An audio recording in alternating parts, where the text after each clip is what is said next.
বাংলা হইল সীমান্ত এলাকা, বর্ডার। আলমে বরজখ বাংলা কি? সীমান্ত এলাকা বা বর্ডার। বাংলাতে আমরা সহজ বুঝি কবর জগৎ। বলেন বাংলাতে আমরা কি বুঝি? কবর জগৎ। জান্নাত এবং জাহান্নামের মাঝখানের এরিয়াটার নাম, জান্নাত এবং জাহান্নামের মাঝখানের সময়টার নাম হইল আলমে বরজখ। এবার আমরা জানবো জান্নাত কোথায়, জাহান্নাম কোথায়। আমরা যে জমিনে বসে আছি, এই জমিন থেকে স্তরে স্তরে সাজানো 7টা জমিন। কয়টা জমিন? 7 জমিনের নিচে যে অংশ, এটাকে বলা হয় তাহতাস সারা, বাংলাতে বলা হয় পাতালপুরি। বাংলাতে কি বলা হয়? সেই পাতালপুরির নিচ থেকে আরম্ভ হয়েছে জাহান্নামের এরিয়া। পক্ষান্তরে আমরা যে বসে আছি, আমাদের মাথার উপরেও স্তরে স্তরে সাজানো আছে 7টা আসমান। 7 আসমানের উপর হইল সিদরাতুল মুনতাহা, সিদরাতুল মুনতাহার উপর হইল জান্নাতের এরিয়া। সেই জান্নাতের এরিয়ার উপর হইল মকামে মজিদ, মকামে মজিদের উপর হইল বিশাল বড় সমুদ্র, এরপর হইল আল্লাহর আরশ, এর উপর হইল আল্লাহর কুরসি। আর আল্লাহর কুরসিটা 7 আসমান 7 জমিনকে বেষ্টন করে রাখছেন। যদি অতটুকু আলোচনা বুঝা থাকেন তাহলে বলেন জাহান্নাম হইল 7 জমিনের নিচে। বলেন জাহান্নাম হইল 7 জমিনের নিচে, জান্নাত হইল 7 আসমানের উপরে। জান্নাত কোথায়? 7 আসমানের উপরে। কবর জগৎ হইল, আলমে বরজখ হইল জান্নাত এবং জাহান্নামের মাঝখানে, জান্নাত এবং জাহান্নামের মাঝখানে। মানুষ মারা যাওয়ার সাথে সাথে সর্বপ্রথম তার রূহটা চলে যায় এই আলমে বরজখে। সেখানে যাওয়ার পরে তাকে জীবিত করে। আমরা যে মানুষকে দাফন করি, হিন্দুরা চিতাশালে পুইরা ফেলে, বিভিন্ন জাতিরা বিভিন্নভাবে রাস সৎকার করে। আমরা যে খবরে মানুষকে দাফন করি, এটা কেবলমাত্র শুধুমাত্র লাশটা সমাহিতর জায়গা, এটা আসল কবর না। এই কবর আল্লাহ তাআলা সওয়াল জবাব করে না। এই কবর আল্লাহ তাআলা জান্নাতের বিছানাও বিছানা, জান্নাতের পোশাকও পরে না। এই কবরের মধ্যে আল্লাহ তাআলা জাহান্নামের বিছানাও বিছানা, জাহান্নামের বিছানাও বিছানা, পোশাকও পরে না, সাপ বিচ্ছু দিয়া এই কবর আল্লাহ ভরপুর করে দেয় না। এটা কেবলমাত্র শুধুমাত্র লাশটা সমাহিতর জায়গা। এবার আপনাদের মনে প্রশ্ন জাগতে পারে, জীবন ভোর মনে মনে কয়েছি এই কবর আযাব, এই কবরও জিন্দা করে, আপনি বলতেছেন উল্টা। আমি উল্টা বলতেছি না, আমি আপনাদের ভুল ভাঙ্গা দেওয়ার জন্য বলতেছি। এই বিশাল জনসমুদ্রের মধ্যে অনেকে আছেন না কবর খুদেন, আসেননি আপনারা? কবর খুদেন এরকম কারা আছেন? অনেকজন আছেন। অনেক সময় নতুন কবর খুঁজতে গেলে পুরান কবর বাহির হয়ে আসে কি আসে না? এ পর্যন্ত পুরান কবর থেকে কয়টা জান্নাতের বিছানা পেয়েছেন? কথা কোন নাগের আপনারা? একটাও পাইছেন না। যদি জান্নাতের বিছানা কবর খুঁজলে পাওয়া যাইতো, তাহলে বর্তমান যে অবস্থা আছেন, নেশাখোরেরা কবর খুঁজা জান্নাতের বিছানা বেচা লাইল।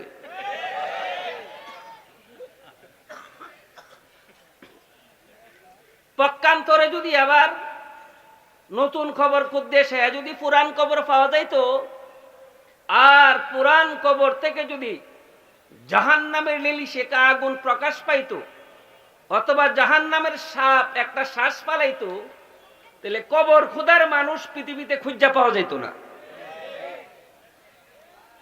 তাইলে এই কবরটা কেবলমাত্র শুধুমাত্র লাশটা সমাহিতর জায়গা, এটা আসল কবর না। বলেন এটা আসল কবর? যদি আপনারা কিছুক্ষণের জন্য বলেন এই কবর আসল কবর, ইসলাম অনেক প্রশ্নের সম্মুখীন হয়ে যাবে। ইসলামকে যদি কেউ জিজ্ঞাসা করে, বলো যাদের দাফন করে না মুমি কইরা রাইখা দে, তাদের সওয়াল জব কোন কানা হয়? ইসলামকে যদি জিজ্ঞাসা করে যাদের চিতাশলা পুইরা পেলে তাদের আযাব কোনখানা হয়, ইসলাম অনেক প্রশ্নের সম্মুখীন হয়ে যাবে। তাইলে মূলত আমাদের কবরটা কোথায়? মূলত আমাদের, বলেন আমার সাথে, মূলত আমাদের কবরটা কোথায় এটা জানতে হবে।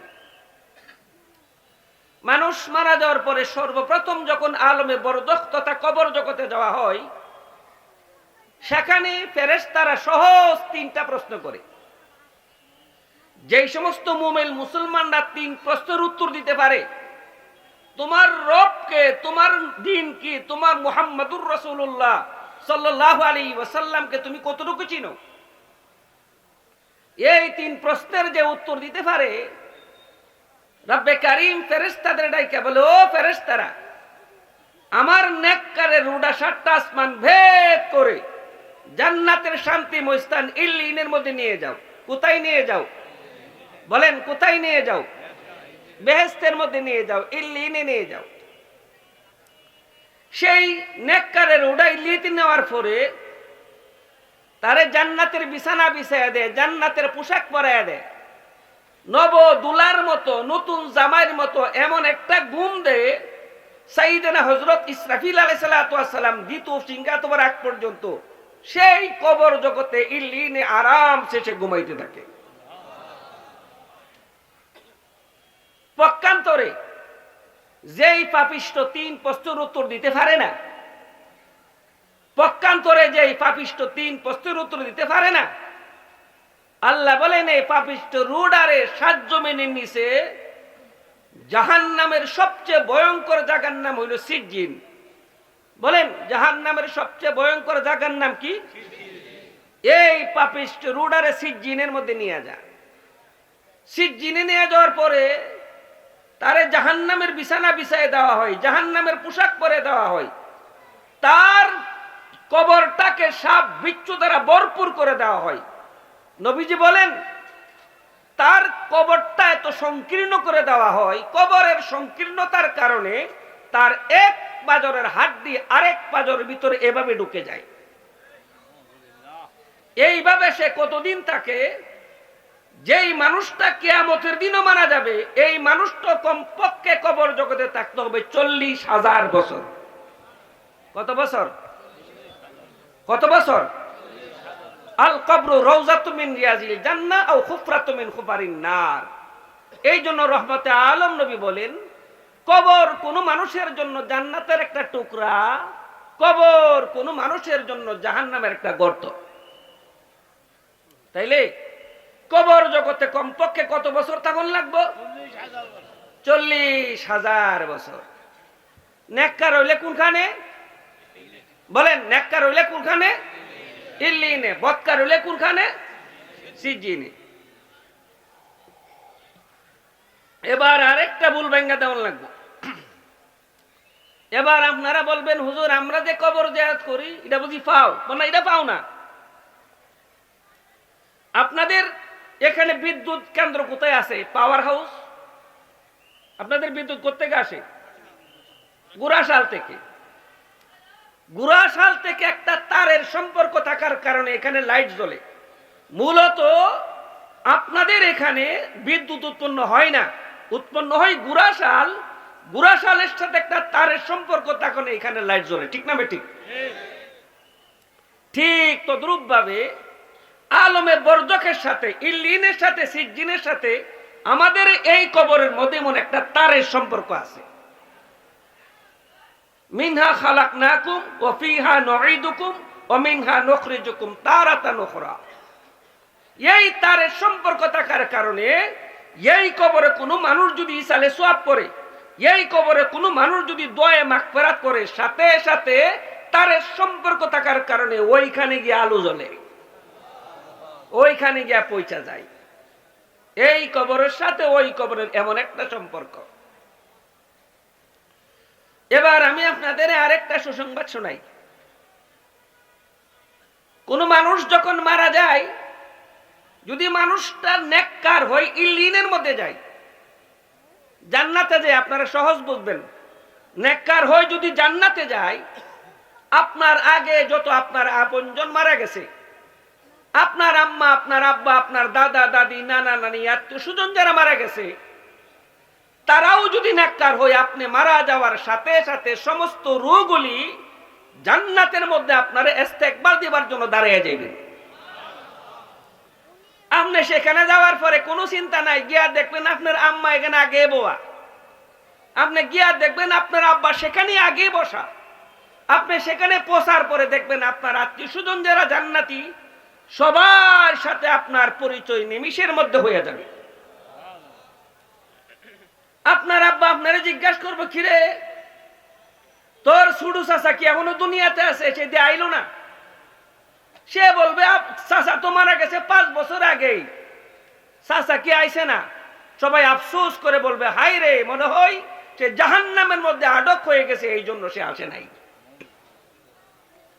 তাইলে যদি আপনি যদি নেককার হন, পরহেজগার হন, মরার সাথে সাথে আপনার আত্মীয় স্বজনের সাথে ইল্লিনের মধ্যে সাক্ষাৎ হয়ে যাবে। পক্ষান্তরে যদি আপনি বদকার হন, নাফরমান হন, বেঈমান হয়ে যদি মারা যান, দুনিয়ার কোনো আত্মীয় স্বজনের সাথে আপনার কোনো সাক্ষাৎ হবে না, ডাইরেক্ট সিজ্জিনের মধ্যে চলে যাবেন, আযাবে গ্রেফতার হয়ে যাবেন, 40,000 বছর সেখানে আযাব ভোগ করতে হবে। এবার আরেকটা প্রশ্নের আপনাদের মীমাংসা দেয়া যায়। আপনারা বলেন এন অনেক উলামায়ে কেরাম আছে, হিসাব নিকাশ কে হবে কবরে না ময়দানে মাহশরে? কথা বলেন আপনারা, হিসাব নিকাশ কবর আল্লাহ করব? কি কোন আপনারা বিচার বিচার কে আল্লাহ তাআলা কবরে করব না ময়দানে মাহশরে করব? ময়দানে মাহশরে করব, হাসরের ময়দানে করব। কবরে যে 40,000 বছর থাকতাছি, বুঝা যায় এটা ফাও। কথা কোন না আপনারা? বোঝা যায় এটা কি? আমাদের দেশে মাঝে মধ্যে এরকম অ্যাক্সিডেন্ট ঘটে, পুলিশে প্রকৃত আসামি না দইরা নিরপরাধ মানুষকে দইরা লইয়া যায়। 12 বছর পরে নিরপরাধ বাইরিল জজ মিয়া। কেনা বাইরিল? জজ মিয়া বাইরে, জজ মিয়া আসলে কোনো আসামি না, নিরপরাধ। এই যে 12 বছর তার জীবন থেকে কাইটা গেল, বোঝা যায় এটা ফাও। এটা কে? এটা কে? ফাও, ফাও কাটলো। কিন্তু আল্লাহ তাআলা তো ইনসাফগার, আদল, আল্লাহর দরবারে তো ফাও হওয়ার কথা না। 40,000 বছর যে কবরে কাটলো, বোঝা যায় এটা ফাও, আসলে মূলত এটা ফাও না। এইটা বোঝার জন্য নবীজির আরেকটা হাদিস বোঝা লাগবে। রহমতে আলম নবী হাদিসের মধ্যে ইরশাদ করেন, বহু মানুষ মরবে জাহান্নামে হইয়া, বহু মানুষ মরবে জাহান্নামে হইয়া, ময়দানে মাহশর উঠবে সে জান্নাতি হইয়া। সুবহানাল্লাহ। বাড়িতে গিয়া আমার বাবার সাথে বুঝা কইেন, মরবে জাহান্নামে হইয়া, ময়দানে মাহশর উঠবো কি হইয়া? জান্নাতি হইয়া। কিভাবে? এই 40,000 বছর যে আযাব খাটলো, জেল খাটলো, যেই পরিমাণ পাপ করছিল, এই পরিমাণ পাপ শেষ। বলেন, যেই পরিমাণ পাপ করছিল, এই পরিমাণ পাপ, এই পরিমাণ পাপ শেষ। এই পরিমাণ পাপ শেষ হওয়ার কারণে রব্বে কারীম তারে কি করছে? যে মরছে জাহান্নামী হইয়া, কিন্তু ময়দানে মাহশরে উঠবে সে জান্নাতি হইয়া। তাহলে আল্লাহর কাজ কোনো ফাও নাই। বলেন, আল্লাহর কাজ কোনো, বলেন আল্লাহর কাজ কোনো ফাও নাই। আপনি জীবনে যত কষ্ট করেছেন, প্রত্যেক কষ্টের বিনিময়ে আল্লাহ তাআলা আপনারে গুনাহ মাফ করে দিবেন। আল্লাহর কাজ কোনো ফাও নাই। এরপর আল্লাহ তাআলা যখন নাকি ময়দানে মাহশর কায়েম করবেন, ময়দানে মাহশর কায়েম করার সাথে সাথে আল্লাহ তাআলা সর্বপ্রথম আল্লাহ বলবেন, লিমানিল মুলকুল ইয়াউম। আল্লাহ কি বলবেন? লিমানিল মুলকুল, বলো আজকের দিনের রাজত্ব কার? মুফাসসিরিনে কেরাম বলেন আল্লাহ তাআলা। অন্য কোনো কথা না বললা, অন্য কোনো কথা না জিজ্ঞাসা কইরা, সর্বপ্রথম আল্লাহ তাআলা আজকের রাজত্ব কার এই কথা কেন বলবেন? এই কথা বলবেন দুনিয়ার বহু রাজা বাদশারা রাজত্ব পাইয়া আল্লাহরে ভুলে গেছিল। কেউ রাজত্ব পাইয়া আল্লাহরে এমন বুলা বলছে নিজে আল্লাহ দাবি করছে, আছে না নাই? আর একদল আছে নিজে আল্লাহ দাবি করে না, ডাইরেক্ট ইনডাইরেক্ট আল্লাহ দাবি করে। একটা আছে ডাইরেক্ট, আরেকটা কি ইনডাইরেক্ট আল্লাহ দাবি করে। যারা ডাইরেক্ট খোদা দাবি করেনেওয়ালা তাদের আল্লাহ তাআলা সর্বপ্রথম বিচারের কাঠ করে দাঁড়া করাইবেন। যারা ইনডাইরেক্ট খোদা দাবি করেনেওয়ালা সর্বপ্রথম তাদের আল্লাহ তাআলা কাঠ করে দাঁড়া করাইবেন। আগে কি সাধারণ মানুষের বিচার হইব না রাজা বাদশাদের? বলেন আপনারা, সাধারণ মানুষের না রাজা বাদশাদের? রাজা বাদশাদের আল্লাহ তাআলা বিচার করবেন প্রথমে, সাধারণ মানুষের জন্য না। যারা ডাইরেক্ট খোদা দাবি করছে এর মধ্যে একটার নাম হইল নমরুদ। কি বলেন? যারা ডাইরেক্ট খোদা দাবি করছে একটার নাম কি? নমরুদ। নমরুদ তো খোদা দাবি করছে তো করছে। সাইয়েদনা হযরত ইব্রাহিম আলাইহিস সালাতু ওয়াস সালাম বলেন, ও নমরুদ, বাঁচতে যদি চাও কালিমা পড়ো, দুনিয়াও পাইবা, পরকালও পাইবা। নমরুদ কোন এ কথা কইলে কাম হইতো না, আমি তোমার খোদা মানি না, বরং তোমার খোদার লগে খেলা হবে, তোমার খোদার লগে যুদ্ধ করুন। আল্লাহর সাথে নরাদম যুদ্ধের ডিক্লার দিল। কি বলেন? অনেকে আছে না খেলা হবে, খেলা বলে কইতো ওই হেরার উত্তরসূরি। কার উত্তরসূরি? হেরার উত্তরসূরি। এবার তারা বলতে লাগলো, আল্লাহ ইব্রাহিম আলাইহিস সালাম বলে, রে রব্বে কারিমের সাথে লড়াই করে সেরা তুই পারতি না, তোর সব যাইব, কমানি না, লড়াই হবে। আল্লাহ বলেন, ইব্রাহিম ডেট করো। কি করো? বলেন কি করো? ডেট করো, তবে খেলা করো না, খেলা হইব মাড় হইব, মাড় হইব, করো না। ঠিক আছে, চ্যালেঞ্জ গ্রহণ করলাম। নমরুদ তার সমস্ত বাহিনী লইয়া সমস্ত তীরান্দাজ উড়ে মারা গেল। মারা যাওয়ার পরে জিজ্ঞাসা করে, ইব্রাহিম তোমার রব কই? আমার রব তো আরশ আজিমে। কোথায় যুদ্ধ আরম্ভ করি, করো। আর সে আজিমের দিকে তীর মারছে। কোথায় মারছে? আর সে আজিমের দিকে তীর মারছে। আল্লাহ কো ফেরেশতারা, খেলা না জমলো তো খেলন যেত না, তীরের মাথাতে একটু রক্ত লাগাইয়া দাও। যেই মাত্র তীরের মাথায় রক্ত রেখে দিল, তীর পুনরায় ফিরে আইলো। নমরুদ এবার বিরাট খুশি হয়ে গেল, ইব্রাহিম আর চিন্তা নাই, তোমার আল্লাহ মেরে লাইছি। সাইয়েদনা ইব্রাহিম আলাইহিস সালাতু ওয়াস সালাম বলেন, আল্লাহ ব্যাপার আমি বুঝলাম না, রক্ত লাইলো কোত্থেকে?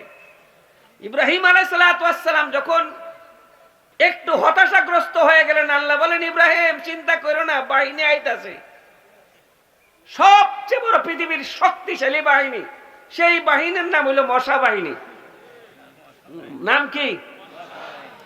আপনারা সেই তথ্য হয়তো জানেন, দুনিয়ার মধ্যে সবচেয়ে বেশি মানুষ মারা যায় মশার কামড়ে। সাপের কামড়ে, অ্যাক্সিডেন্টে এত পরিমাণ মানুষ মারা যায় না, অথবা কোনো রোগের প্রাদুর্ভাবে এত মানুষ মারা যায় না। দুনিয়ার মধ্যে সবচেয়ে বেশি মানুষ মারা যায় মশার কামড়ে। ডেঞ্জার বাহিনী। এটা কি বাহিনী? ডেঞ্জার বাহিনী। আর এই মশা আসছে দুনিয়ার কোনো মশা না, ডাইরেক্ট জাহান্নাম থেকে আইছে এডিস মশা।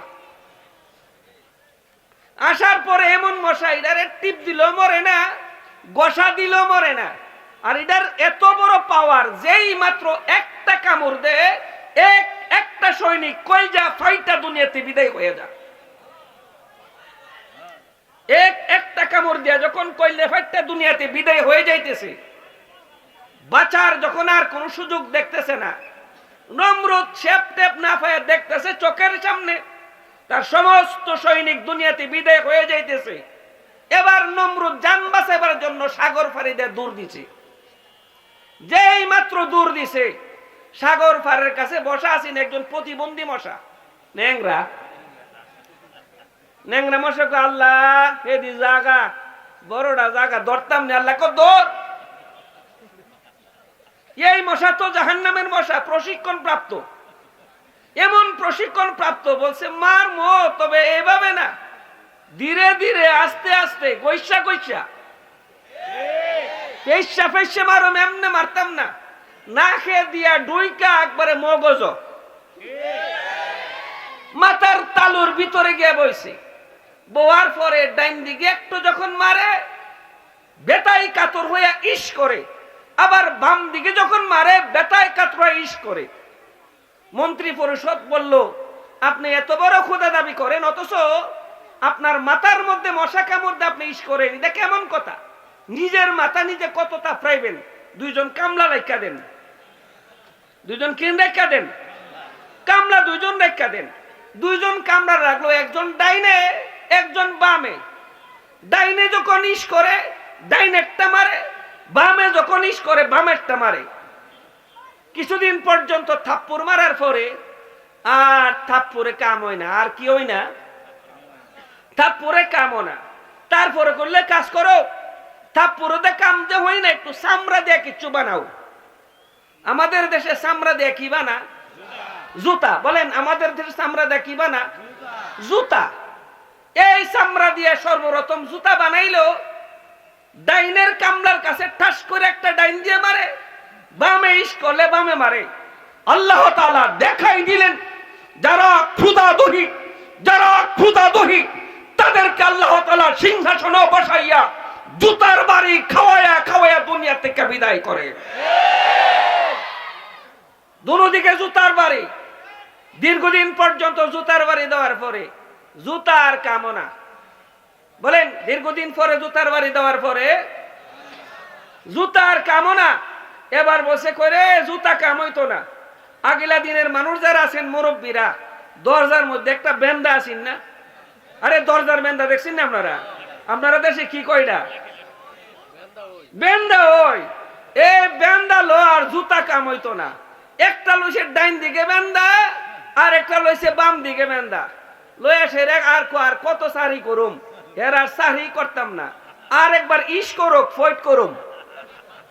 যেই মাত্র ইস করছে, ডাইনেরটা এমন সজুরে আঘাত করছে, মাথা দুই পাক হয়ে গেছে, মশার জাগাত চলে গেছে, ফেরাউন সাথে সাথে জাহান্নামে চলে গেছে। রব্বে কারিম দেখাই দিলেন, যারা ক্ষুধাদ্রোহী একটারে জুতার বাড়ি খাওয়ায় খাওয়ায় দুনিয়া থেকে বিদায় করে, আর ফেরাউনের মতো যারা ছিল তাদের পানিতে সুবায়া সুবায়া মারে। যারা ক্ষুধাদ্রোহী তাদের পরিণতি একটারও ভালো হয় না। ঠিক না ঠিক? আর একদল আছে ইনডাইরেক্ট খোদা দাবি করনেওয়ালা। ডাইরেক্ট এ কথা কয় না আমি আল্লাহ, তবে এ কথা কো আল্লাহর আইন আমাদের সমাজে চলতো না, আমরা যা বলি তাই চলবো। আর আছে না নাই? আছে না নাই? বলে আল্লাহর আইন চল, নবীর আইন চল, এ আইন চলতো না, আমরা আইন চলবো। এটা হলো ইনডাইরেক্ট খোদা দাবি করনেওয়ালা। তোমার আইন চলবো, আল্লাহর আইন চলতো না, ইনডাইরেক্ট খোদা দাবি করনেওয়ালা। আমরা কিচ্ছু কইলই আবার কো মৌলবীরা রাজনীতি করে করে। আরে কয় কি কয় না? মৌলবীরা রাজনীতি করে করে। হেরা ইমামতি করবো, মাদ্রাসায় ফারাইব, আমরার পকেটের দিকে ছায়া থাকবো, আমরার থেকে জাকাত ফেতরা নিব। এরা রাজনীতি করে করে। কয় কি কয় না? ভালো করে শুনে রাখেন, মৌলবীরা রাজনীতি করে করে। সর্বপ্রথম আমার রহমতে আলম নবী হইলেন মদিনার রাষ্ট্রপতি। আরে কথা বলেন, নবী কি মদিনার?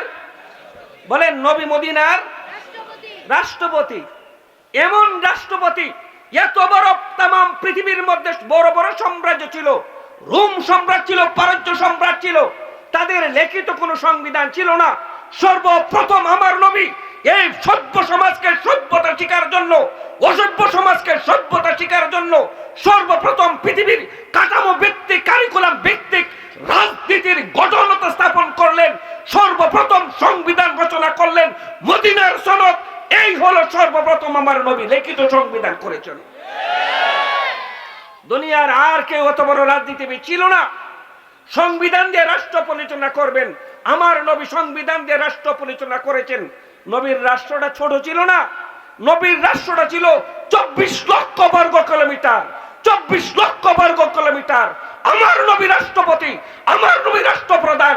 এই জন্য খাঁটি ওয়ারাসাতুল আম্বিয়া যারা, তারাও রাজনীতি করবে, ঠিক না বেঠিক? নবীর পর আবু বকর সিদ্দিক রাদিয়াল্লাহু তাআলা আনহু ইমন ইনকিলাব কায়েম করে দিয়ে গেছে নবী। এই ইনকিলাবের কারণে হযরত আবু বকর সিদ্দিক রাদিয়াল্লাহু রাষ্ট্রটা ছিল ৪৪ লক্ষ বর্গ কিলোমিটার। সেই ইনকিলাবের পরে হযরত উমর রাদিয়াল্লাহু তাআলা আনহু বড় বড় রাজত্ব ছিল। রোম সম্রাট মুসলমানদের পায়ের নিচে, পারস্য সম্রাট মুসলমানদের পায়ের নিচে, তুরস্ক মুসলমানদের পায়ের নিচে, মিশর মুসলমানদের পায়ের নিচে। আস্তে আস্তে আস্তে আস্তে একটা দুইটা না, ৬৬ লক্ষ বর্গ কিলোমিটার হযরত ওমর রাদিয়াল্লাহু আনহু শাসন করেছেন, ঠিক না বেঠিক? এত বড় রাষ্ট্রপ্রধান গোটা পৃথিবীতে আর নাই। অর্ধ পৃথিবী যিনি শাসন করেছেন। তোমরা বড় মৌলবীর রাজত্ব করে কেন? মৌলবীর বাপেরাই করছে রাজত্ব, ঠিক না বেঠিক? আবার আমরা কিছু বললে বলে মৌলবীরা এত আন্দোলন করে কেন? কয় কি কয় না? এরা ঘরের মধ্যে বয়া তসবিহ জপব, এরা এত বড় বড় আন্দোলন করে কেন? আমার নবী 10 বছর, কত বছর? 10 বছর ৪৪টা যুদ্ধ করেছেন। কতটা? সারা জীবন ভর শুধু নাম শুনছেন নবী রহমাতুল লিল আলামিন। এটা যেমন সত্য, এর চেয়ে 1000 গুণ সত্য হলো নবীউল মালাহিম। আমার নবী ছিলেন যুদ্ধের নবী, জিহাদের নবী। নবী কাপুরুষ ছিলেন না, সিদ্দাওয়ালাল কুফার রুহামাউ বাইনাহুম। জীবনে কোনোদিন নবীজি বাতিলের কাছে আপোষ করে নাই, ঠিক না বেঠিক? এই জন্য আমাদের জুলাই যোদ্ধারা গর্জে উঠেছিল, আপোষ না সংগ্রাম। বলো তোমরা, আপোষ না সংগ্রাম, গুলামি না আজাদি, গুলামি না আজাদি, ইনকিলাব ইনকিলাব। রাত্রে ভাত খাইছেন না? আরে রাত্রে ভাত খাইছেন না? আমি তো 3 মাস ধরে চিল্লাইতেছি, আপনারা একদিন চিল্লাইতে পারেন না? আমার নবী জীবনে কোনোদিন বাতিলের সাথে আপোষ করছে? আরে জীবনে কোনোদিন বাতিলের সাথে আপোষ করছে? আমার জীবনে কোনোদিন মাথা নত করেছে? কি করেছে জানেন? নবী এই 10টা বছরের মধ্যে ৪৪টা যুদ্ধ করেছে। এর মধ্যে 23টা যুদ্ধের মধ্যে আমার নবী নিজে কমান্ডার। কাপুরুষের যুদ্ধ না, যুদ্ধ লাগাই দেয় এসির ভিতরে ঘুমায় নাই। আগে সবার আগে, সবার আগে, ঠিক না বেঠিক? সবার আগে নবী দাঁড়িয়ে গেছেন বুক টান টান করে। আনা নবিউল্লাহ কাযিব, আনা ইবনে আব্দুল মুত্তালিব দাঁড়িয়ে গেছে, আমি কুরাইশ বংশ, আমি সত্যিকারের নবী, বাতিলের কাছে কোনোদিন মাথা নত করি নাই। এই জন্য জুলাই যোদ্ধারা শক্তি পাইল কই? এরা হইল নবীর খাঁটি রাসূল উম্মত, এরা হইল নবীর সৈনিক। কথা বলেন, এরা কি নবীর? এরা কি নবীর? এই নবী সৈনিক হওয়ার কারণে তাদের ভিতরে আছে ইমানের স্পন্দন, মুখে আছে ইমানের গুঞ্জন, যার কারণে বুকের তাজা রক্ত বিলে দিয়েছে, বুলেটে গুলি জর্জরিত হয়েছে, বুক পেতে দিয়েছে, তারপরও পিছপা হয় না, কারণ তাদের ভিতরে ইমানের গুঞ্জন আছে, ঠিক না বেঠিক? ইমানের গুঞ্জন আছে, ইমানের প্রেরণা আছে। তারা আশিকে রাসূল, যারা আশিকে রাসূল বুলেটকে ভয় পায় না, ঠিক না বেঠিক? ৪৪টা যুদ্ধ নবীজি করেছেন, 23টা যুদ্ধের মধ্যে আমার নবী কমান্ডার। তোমরা বড় মৌলবীরা আন্দোলন করে করে, মৌলবীরার বাপে নবী করে গেছে। আরে ঠিক না বেঠিক? হ্যাঁ, নবী কইরা দেখাই দিয়ে গেছেন। এর মধ্যে ভাগ্য না, সামনে দাঁড়াইয়া 23টা যুদ্ধের মধ্যে কমান্ডার আমার নবী, 23টা যুদ্ধে। কি মনে করেছো নবী কাফরুষ বইলা শুধু জফা আঙ্গুলো জফো রহমাতুল লিল আলামিন, রহমাতুল লিল আলামিন? নবী 1000 গুণ হইল নবীউল মালাহিম। নবীউল মালাহিম জিহাদের নবী, বিপ্লবের নবী, ঠিক না বেঠিক? মাথা নত করে নাই, মাথা নত জানতেও না, ঠিক না বেঠিক? তোমরা ভাগ্য থাকো, উলামায়ে কেরাম রাজপথে রক্ত দেখেন, নবী দিয়ে গেছে। আরে কথা বলেন, নবী দিয়ে গেছে, নবী দিয়ে গেছে। আজকে ভারতবর্ষের মধ্যে 100 কোটি মুসলমান, আলহামদুলিল্লাহ। আরে কথা বলেন, ভারত, বাংলাদেশ, পাকিস্তান, মায়ানমার, ভুটান সহ সারা পৃথিবী মিললে 100 কোটি। আমাদের ভারত একটা রাষ্ট্রে 100 কোটি। কথা বলেন, এমনি আইছে? আরে এমনি আইছে? বাহিরের সাথে যুদ্ধ করলেন, রাজা দাইরকে হত্যা করলেন, হত্যা করে সর্বপ্রথম ইসলামের কালিমা খচিত পতাকা ভারতবর্ষের মধ্যে উড্ডীন করলেন। সেই যুদ্ধের কারণে আজকে বাংলাদেশের মধ্যে একটা দুইখানা গোটা ভারতবর্ষে 100 কোটি মুসলমান। ঠিক না বেঠিক? তোমরা যারা মনে করো তসবিহ জপা ইসলাম আইছে, না। যেমন তসবিহ জপা আইছে, আবার তরবারি লই আইছে। কথা বলেন আপনারা?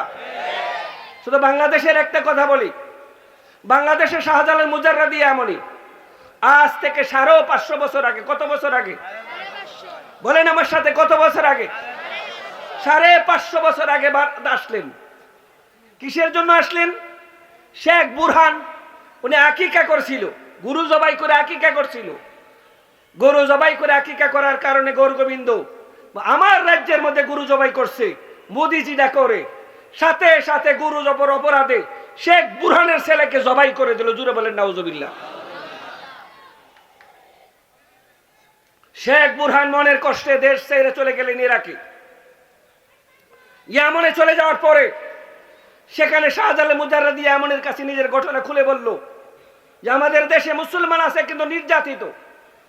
হযরত শাহজালাল মুজাররাদি ইয়ামনি 360 জন লয়া, কয়জন বলেন আমার সাথে, কয়জন? 360 জন লয়া আসলেন। আসার পরে দেখেন সুরমা নদী পাড়ি দেওয়ার কোনো ব্যবস্থা নাই। গৌর গোবিন্দ খবর পাইয়া সমস্ত নৌকা তুলে ফেলেছে। হযরত শাহজালাল মুজাররাদি এমনই কাজ কর, দেরি করিস না। নৌকা নাই কিন্তু আমাদের কাছে নামাজের মুসল্লা আছে। নামাজের মুসল্লা গাঞ্জুটির কাছে থাকে, নেশাখোরের কাছে থাকে, লাল শালওয়ালার কাছে থাকে, লাওয়ার ডুগডুগি লেজার গুড়ে হারের কাছে থাকে। কার কাছে থাকে? নামাজের কাছে। কার কাছে বলেন? কার কাছে থাকে? নামাজের কাছে থাকে। উনি বললেন তোমাদের কাজ হইল বিসমিল্লাহ বলে নামাজের মুসল্লা নদীতে বিছায়া দেওয়া, আমার মওলার কাজ হইল নদী পাড়ি দেওয়া। বিছাই দিলেন, নামাজ শেষ, নদী পার হওয়া শেষ। হযরত শাহজালাল মুজাররাদি এমনই বললেন কাজ করো। জিহাদের আগে দাওয়াত সুন্নত, জিহাদের আগে বলেন আপনার, জিহাদের আগে দাওয়াতে যদি তারা কালিমা গ্রহণ করে তাহলে তাদের সাথে জিহাদ করা যাবে না। এবার কি করো? দাওয়াত দাও। দাওয়াত কিভাবে দিবা? সবচেয়ে বড় দাওয়াত হলো আজান। কথা বলেন, সবচেয়ে বড় দাওয়াত কি? বলেন, সবচেয়ে বড় দাওয়াত কি? আজান হলো সবচেয়ে বড় দাওয়াত। তবে যে মঞ্চে আজান দিতে পারবে না, আজকের আজানটা হবে স্পেশাল আজান। বলে কি আজান? জীবনে যার কোনোদিন ফজর নামাজ কাজা হয় নাই এমন একজন দ্বারাও সে আজান দিতে হবে। আমাদের এই মজলিসে কয়জন আছেন জীবনে ফজর নামাজ কাজা হয়েছে না? থাকলে হাত তুলে দেখান, আপনার জন্য আমরা দোয়া করব। 360 জনের মধ্যে একজন আরেকজনের সাওয়াসই করে। সিপাহসালার নাসির গাজী, যার নামে নাসিরনগর ব্রাহ্মণবাড়ির একটা থানা আছে, সিপাহসালার নাসির গাজী দাঁড়িয়ে গেলেন, হুজুর আমার মনে হয় প্রাপ্তবয়স্ক হওয়া থেকে আজ পর্যন্ত জীবনে আমার কোনোদিন ফজর নামাজ কাজা হয় নাই। সুবহানাল্লাহ। আগামীকাল করেন। বলে তাই নাকি? বলে কাজ করো, দেরি করো না, ওই পাহাড়ের চূড়া ওইটা আজান দাও। যেই মাত্র পাহাড়ের চূড়ায় উঠতে আজান দিল, আল্লাহু আকবার ধ্বনিটা, বিপ্লবে ধ্বনিটা যখন উত্তল তরঙ্গে আকাশ বাতাল কাঁপিয়ে তুলল, সাথে সাথে গৌর গোবিন্দর রাজপ্রাসাদ, গৌর গোবিন্দ সংসদ টাস টাস করে ভেঙ্গে জমিনের মধ্যে পড়ে গেল। আজানের ধ্বনি, আজানের ধ্বনি, বিপ্লবী ধ্বনি। গৌর গোবিন্দ অবস্থা দেখে কোথায় ভাগছে তারিখের কিতাবে খুঁজা পাওয়া যায় না, কোন দেশে গিয়ে আশ্রয় নিয়েছে। এক আজানে বিপ্লবী ধ্বনিতে। এবার আজানের কথা মনে হওয়ার পর আমার একটা গল্প মনে হয়েছে, কইতাম নেই? এবার আমার একটা গল্প মনে হয়েছে, গল্পটা কয়ে লই। কিচ্ছা গল্প। আমি যখন বয়স 4-5 বছর হবে আনুমানিক, এক মাহফিলে গেছি। মাহফিলে যাওয়ার পরে মাহফিলের কোন হুজুর আমার মনে নাই। হুজুর আগের যুগে ছিল, সিস্টেম ছিল নামাজ পড়তো ওয়াজের পরে। এসার নামাজ পড়তো কোন সময়? মুরব্বীরা কেউ আসেন কেন? এসার নামাজ পড়তো কে? ওয়াজের পরে। তবে ওয়াজ শেষ যেই মাত্র আজান দিত অর্ধেক মানুষ চলে যেত আর অর্ধেক মানুষ নামাজ পড়তো, ঠিক না বেঠিক? এইরকম দৃশ্য ছিল। হুজুর ছিল বড় চালাক। হুজুর কি ছিল? হুজুর বলতেছে তোমরা শয়তান দেখছো নি? বলে না হুজুর আমরা তো শয়তান দেখছি না। আজকা শয়তান তোমরা দেখামু, যেটা আজান দিলে জাগা এটাও শয়তান, যেটা আজান দিলে বাগে এটাও শয়তান। এখন সবাই ছায়া থাকবা কোনটা জাগা কোনটা বাগে শুধু দেখবা। এখন তো আজান দিছে আর কেউ জানা। আমি একটা সেই কথার সাথে আরেকটা শব্দ বিস্তি লাগাবো। যেই আজানে আপনাকে টাইন্না মসজিদ আনতে পারে না, যে আজানে আপনাকে টাইন্না মসজিদ আনতে পারে না, আমি কসম খাইতে চাই না এই ঈমান দিয়ে আপনি কোনোদিন ফুলচেরাত পারে দিতে পারবেন না। আজান হওয়ার পরে আপনার ঈমানে যদি মসজিদে না আনতে পারে, আজান হওয়ার পরে যদি ফজরের ঘুম যদি আপনি না চাটতে পারেন, ঈমান নিয়ে আপনি কোনোদিন জান্নাতে প্রবেশ করতে পারবেন না। এই জন্য পরিষ্কার হযরত শাহজালাল মুজাররদি আমনে এরপরে সিলেটের মধ্যে আসলেন, একাধিক যুদ্ধ করলেন, ইতিহাস সাক্ষী 360 জন আসছেন, একজনও দেশে ফিরে যায় না। এই দাওয়াতের জন্য, জিহাদের জন্য সবাই বাংলাদেশে তাইকা গেছে। তারা কেউ ইসলামের জন্য আসছিল, জীবন দিয়ে গেছে, জান দিয়ে গেছে, দেশে ফিরে যায় নাই। যার কারণে আজকে আমরা ইসলাম ধর্ম গ্রহণ করতে পারছি, ঠিক না বেঠিক? উনারা যদি জিহাদ না করতেন, উনারা যদি দাওয়াতের কাজ না করতেন, তাইলে আজকে গাজীপুরের বিশাল সমাবেশ আমরা হইতে দেখতে পারতাম না। উনাদের কান্না, উনাদের ত্যাগতিজ্ঞা, উনাদের জিহাদ, উনাদের তালিম, উনাদের দাওয়াতের কারণে আজকে এই সুন্দর পরিবেশ আমরা পাইছি, ঠিক না বেঠিক? এই জন্য যারা একথা বলে যে মৌলবীরা আন্দোলন করে কেন, মৌলবীরা আন্দোলন করে কেন জানেন? মৌলবীরা হলে আনতুম রিবাতুদ দায়েম, দ্বীনের অতন্ত্র প্রহরী। যদি দ্বীনের ভিতরে যদি বেশকম দেখে, দ্বীনের ভিতরে যদি বেশকম দেখে, তারা হলো সীমান্ত রক্ষীর মতো। একটা বেশকম দেখলে সহ্য করে না, তখন তারা গর্জে ওঠে, ঠিক না ঠিক? তবে মৌলবীদের কাছে কোনো অস্ত্র নাই, কি নাই বলেন? কি নাই? অস্ত্র নাই, শক্তি নাই, কিচ্ছু নাই। তবে একটা জিনিস আছে। কি জিনিস আছে? এটা দেখবার জন্য আপনারা রাতের বেলা যাইতে হবে বাজারে। বাজারে গিয়া দেখবেন পাহারাদার। কথা বলেন, বাজারে গিয়া দেখবেন পাহারাদার খুব জোয়ান না বুড়া? আরে পাহারাদার কোন জোয়ান থাকে? সবগুলি ডেডোবার, অসল মাল। আবার অস্ত্র কি? একটা লাড়ি আর একটা বাড়ি, বাঁশি আর একটা প্যাকেট আবুল বিড়ি। কি বলেন?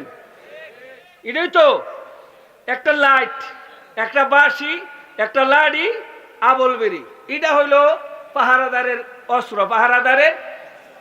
আমরা যখন রাতের বেলায় মাহফিল করে যাওয়ার পথে রাস্তা হারাই ফেলি, তখন হ্যারো আমাদের ভরসা থাকে, এরে জিগাইলে রাস্তা কয়ে দিতে পারবো, ঠিক না বেঠিক? আমরা বাজার বিচারি, হ্যাঁ রাস্তা হারাইলেছি, বাজারটা পাইলে চলবো। বাজার পাইলে গিয়া দিই চাষা মনে করেন আবুল বিড়ি ধরাইতেছে, মনের সুখে টানতাছে।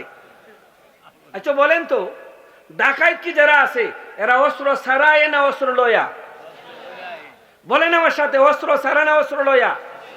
অস্ত্র লয়া। একজন আয় না দল বাইন্দা? দল বাইন্দা আয়া দেখে চাষা কেবলমাত্র শুধুমাত্র একটা লাড়ি লইয়া আর একটা বাঁশি লইয়া, লাইট লইয়া। যেই মাত্র লাইট মারে ডাকাইত তখন দূর মারে। কেন? ডাকাইত তো জানে যদিও চাষার জুন নাই, হাতে লাড়ি নাই, কিচ্ছু নাই, চাষার একটা ডাক আছে, ডাকাইত আইছে রে। চাষা কি কইব? যেই মাত্র ডাকাইত আইছে রে কইব। যারা বাজারে ঘুমিয়ে আছেন এরা জায়গা যাইব, আশেপাশে যারা আছেন সব জাগ্রত হইয়া একটা শব্দ কইব, দর রে। কি বলেন? কি কইব? তখন ডাকাইত থাকবো না বাগবো? ঠিক তদ্রূপ ভাবে যুগে যুগে বাংলাদেশে অনেক ডাকাইত আছে। দাউদ হায়দার ডাকাইত, আল্লাহর বিরুদ্ধে কবিতা লেখে, জিব্রাইলের বিরুদ্ধে কবিতা রাখে। হযরত উলামায়ে কেরাম ডাক দিলেন, ডাকাইত আইছে রে। সারা বাংলাদেশের মুসলমান জাগছে, কইছে দর রে। দাউদ হায়দার আছে না বাগজে? তসলিমা আল্লাহর কোরআনও বলতো রে, নাউজুবিল্লাহ। যা মনে চা তা লেখে। এরপরে যখন তসলিমা লেখা আরম্ভ করে দিল, তখন বাংলার সিংহ পুরুষ আল্লামা মুফতি আমিনী শাইখুল হাদিস রাহমাতুল্লাহি আলাইহি ডাক দিলেন, ডাকাইত আইছে রে। সারা বাংলাদেশ থেকে তৌহিদি জনতা দেখলো, দর রে, ডাকাইত আইছে না বাগজে? বাগজে। ডাকাইত আস্তে আস্তে আস্তে আস্তে লতিফ সিদ্দিকী, লতিফ সিদ্দিক আয়েশা হজের বিরুদ্ধে, নবীর বিরুদ্ধে যখন বলতে লাগলো, উলামায়ে কেরাম ডাক দিল, ডাকাইত আইছে রে। আজকের এই মজলিসে আইলে লতিফ সিদ্দিকী ফুলের মালা পাইবো? কি মালা পাইবো? কি এর মালা পাইবো? নবীর দুশমনের জন্য বাংলার 1 ইঞ্চি জায়গা ছেড়ে দেওয়া হবে না, ঠিক না বেটে?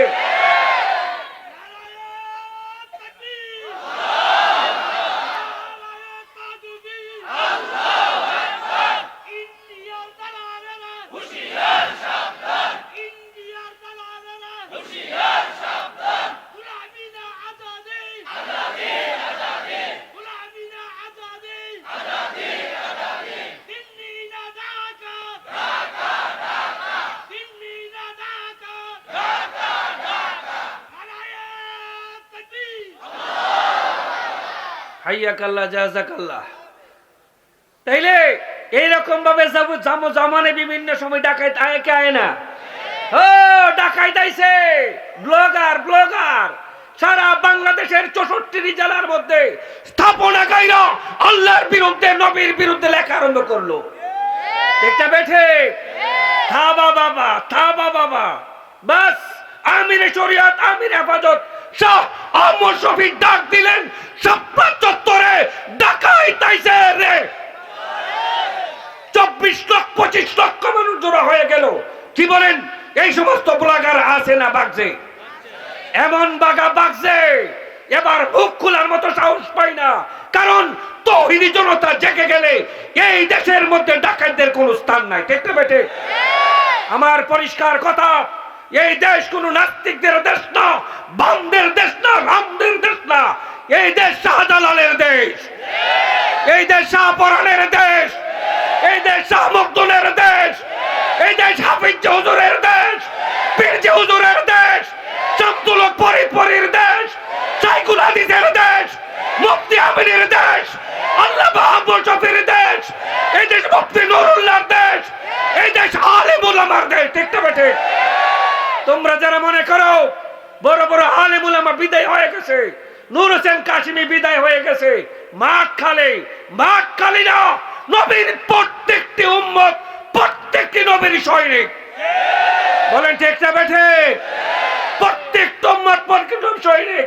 পরিষ্কার ভাবে বলে দিয়ে যাই, তোমরা জুলাইয়ের আন্দোলনকারীদের দেখেছো, মাদ্রাসার ছাত্র সেখানে 72 জন শাহাদাত বরণ করেছে, যাদের কোনো কোটা নাই, যাদের কোনো সার্টিফিকেট নাই, তারপরও তারা 72 জন শাহাদাত বরণ করেছে।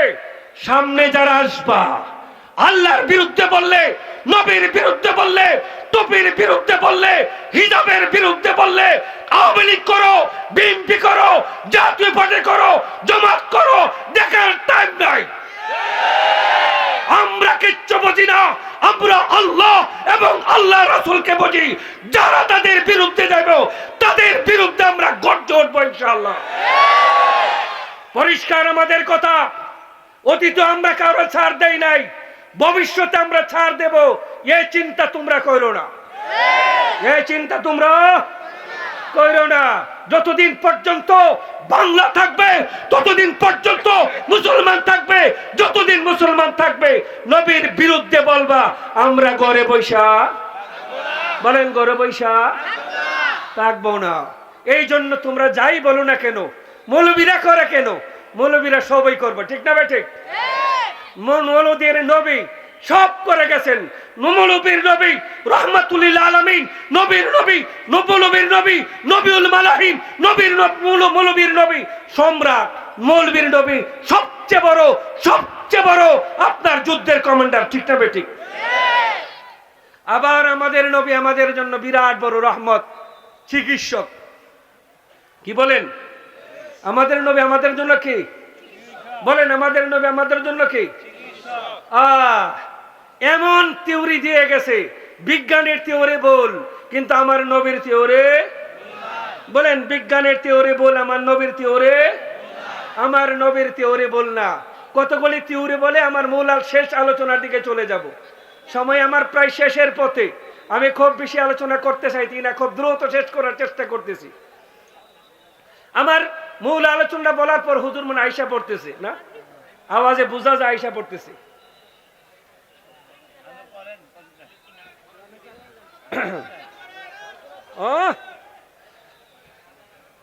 আমি আরেকটা কথা, আমার কাজ আছে, কাজটা সাইরা বাইকে আলোচনা করব।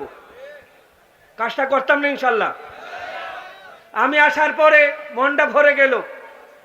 আজকের এই মাহফিলটা 3 দিন যাবত চলতেছে। বাংলাদেশের প্রথিত যশ উলামায়ে কেরাম যারা আছেন অধিকাংশ এখানে আছে, ঠিক না বেঠিক? এত বড় মাহফিল, এত বড় ইন্তজাম, এত বড় গেট, এত বড় ইন্তজাম আমি দেখার পরে আশ্চর্য হয়ে গেলাম যে কতগুলি ছেলে এবং মুরব্বীরা মিশে এত বড় সুন্দর একটা ইন্তজাম করছে। এই ইন্তজামটা এবছর শেষ হইতো না কিয়ামত পর্যন্ত চলতো? এবছর যেরকম হয়েছে আগামী বছর যদি আর একটু বড় হয়, কি মনে করেন আপনারা? বড় হইলে সমস্যা আছে, আমরা যারা সুডোর এরা দাওয়াত পাইতাম না। তারপরও বড় হোক, তারপরও বলেন তারপরও বড় হোক। বড় হইতে গেলে আমরা যদি একটু সহায়তা, আমরা যদি একটু প্রেরণা না যোগাই তাহলে বড় হওয়া সম্ভব হবে? কি বলেন আপনারা, সম্ভব হবে? এটা দিনের সবচেয়ে বড় একটা দাওয়াত। আমার একটা কথা বুঝলে আপনারা বুঝবেন, মাদ্রাসায় পড়াশোনা করে কেবলমাত্র শুধুমাত্র 3% লোক। কত পার্সেন্ট বলেন আমার সাথে, কত পার্সেন্ট? 3% লোক মাদ্রাসায় পড়াশোনা করে, বাকি 97% লোক স্কুল কলেজ ইউনিভার্সিটিতে পড়ে। বড় পরিতাপের বিষয় হইল আমাদের সিলেবাসের মধ্যে দিন শিক্ষার কোনো ব্যবস্থা নাই। কথা বলেন, আমাদের সিলেবাসে দিন শিক্ষার কোনো ব্যবস্থা নাই। আমাদের সিলেবাসে দিন শিক্ষার কোনো ব্যবস্থা না থাকার কারণে 97% লোককে দিন শিক্ষা দেওয়ার জন্য, 97% লোককে জাহান্নামের আগুন থেকে বাঁচাবার জন্য হযরত উলামায়ে কেরাম আর একটা চলতে ফিরতে উঠতে বইতে একটা মাদ্রাসা নাম করলেন, যেই মাদ্রাসার নাম হলো দাওয়াতে তবলিগ। বলেন যেই মাদ্রাসার নাম কি? এই দাওয়াতে তবলিগের মধ্যে ইঞ্জিনিয়ার পড়তে পারে, ব্যারিস্টার পড়তে পারে, ডাক্তার পড়তে পারে, ভ্যান ড্রাইভার পড়তে পারে, চাষা পড়তে পারে, দিন মজুর পড়তে পারে, শ্রমিক পড়তে পারে, ঠিক না বেঠিক? সেই মাদ্রাসার নাম কি? বলেন সেই মাদ্রাসার নাম কি?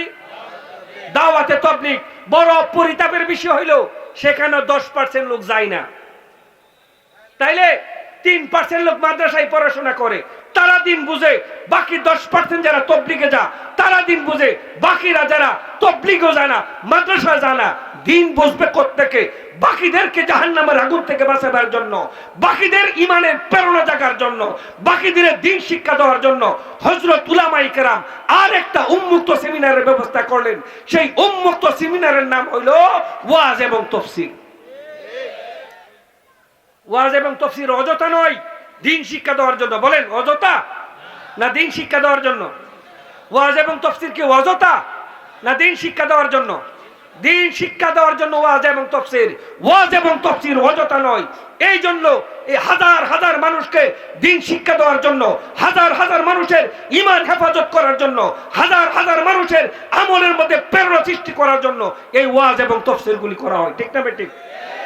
এগুলি না থাকলে বুঝতেন আমাদের দেশের মধ্যে কিভাবে আপার অপসংস্কৃতি চেপে বসে।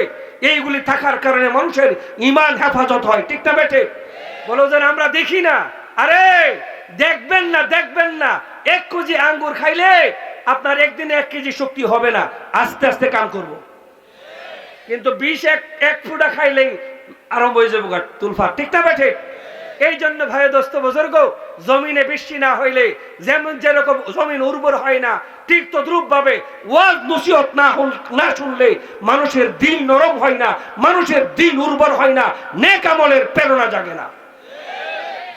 এই জন্য ওয়াজ এবং তাফসীর, এই জন্য বলেন এই জন্য ওয়াজ এবং তাফসীর। এই ওয়াজ এবং তাফসীরটা কিয়ামত পর্যন্ত থাকার জন্য, আগামী বছর আর একটু ভালো করে করার জন্য বলে কে আছেন এরকম? বলে আমি 10,000 টাকা দেবো, 20,000 টাকা দেবো, 5,000 টাকা দেবো ইনশাল্লাহ। কে আছেন বলেন ইনশাল্লাহ?